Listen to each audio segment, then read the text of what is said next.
Alors, je voudrais parler du complotisme. Alors, je ne voudrais pas entrer trop dans les détails parce qu'on sait que ce sont des sujets qui sont plus ou moins censurés. Donc, j'en parlerai de manière allusive. Mais, censuré quand on passe sur des réseaux sociaux, notamment sur YouTube, j'entends bien. Mais,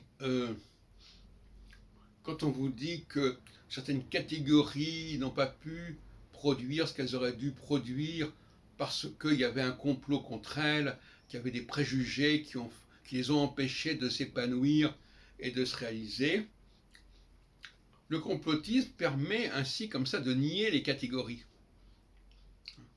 Alors, vous me direz, moi j'ai parlé tout à l'heure de facteurs mémoriels, il y a des moments où on reconnaît le passé, des moments où on nie le passé. Bon, donc ça effectivement, c'est possible que ça corresponde à ce genre de pulsation, dans un sens ou dans l'autre. Mais néanmoins, on est très attiré par le complotisme.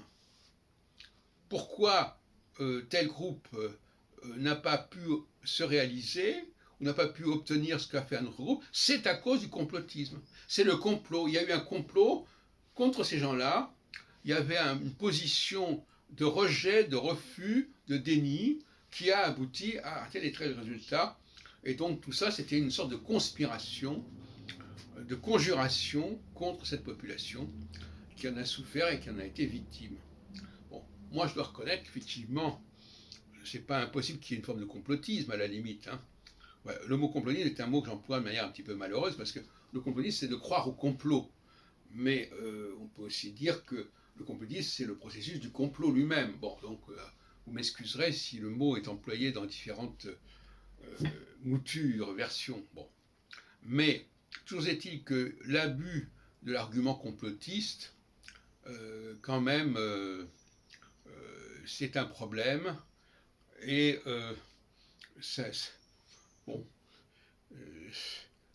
ça n'est pas très sain finalement.